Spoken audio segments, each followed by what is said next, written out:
Surat Al-Mu'minun ayat 98. Allah Ta'ala berfirman, "Dan aku berlindung kepadamu, ya Rabbku, dari kedatangan mereka kepadaku." Ayat ini merupakan lanjutan dari ayat sebelumnya, yaitu ayat 97. Ketika Allah memerintahkan Nabi Muhammad SAW untuk berlindung kepadanya dari godaan setan. Pada ayat 98 ini, perlindungan tersebut diperluas, yaitu agar setan tidak hadir, tidak mendekat, dan tidak menyertai manusia dalam segala urusannya. Ibnu Katsir menjelaskan bahwa seorang mukmin bukan hanya memohon agar tidak digoda, tetapi juga memohon agar setan sama sekali tidak berada di sisinya. Sebab kehadiran setan membawa berbagai keburukan. Setan membawa berbagai keburukan, seperti membisikkan was-was, menghias kemaksiatan agar tampak indah, menghalangi seseorang dari ketaatan, mengganggu ibadah, zikir, dan bacaan Al-Quran, menimbulkan perselisihan dan kebencian. Karena itu, Rasulullah SAW mengajarkan umatnya untuk selalu membaca doa-doa perlindungan kepada Allah sebelum melakukan berbagai aktivitas, seperti ketika masuk rumah, masuk masjid, membaca Al-Quran, maupun sebelum berhubungan suami istri. Hal ini menunjukkan bahwa perlindungan Allah adalah benteng utama dari gangguan setan.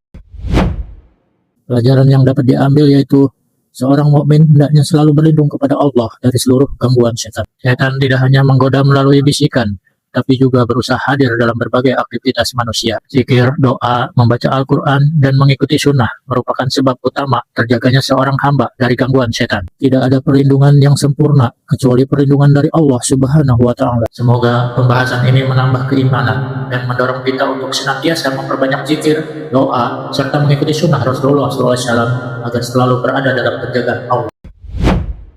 Surat Al-Mu'minun ayat 99. Firman Allah Ta'ala, "Hingga apabila datang kematian kepada salah seorang dari mereka, dia berkata, 'Ya Tuhanku, kembalikanlah aku ke dunia.'" Menurut Imam Ibnu Katsir, ayat ini menerangkan keadaan orang-orang kafir dan orang yang lalai ketika ajal telah datang. Selama hidup di dunia, mereka berpaling dari iman, menolak kebenaran, serta menunda-nunda taubat. Namun, ketika malaikat maut datang dan mereka menyaksikan kenyataan akhirat, barulah mereka menyesal. Penyesalan itu membuat mereka memohon kepada Allah agar dikembalikan ke dunia. Akan tetapi, permintaan tersebut sudah terlambat. Alam dunia telah berakhir bagi mereka, sedangkan pintu taubat telah ditutup dengan datangnya kematian. Para ulama salaf menjelaskan bahwa taubat hanya diterima sebelum nyawa sampai di tenggorokan dan sebelum matahari terbit dari arah barat.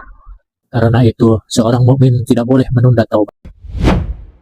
Ayat ini juga menunjukkan bahwa seorang baru mengetahui hakikat dunia setelah ajal menjemput. Saat itu seluruh harta, jabatan, dan kenikmatan tidak lagi bermanfaat. Yang tersisa hanyalah amal soleh atau amal buruk yang telah dikerjakan. Pelajaran yang dapat diambil, jangan menunda taubat sampai datang kematian.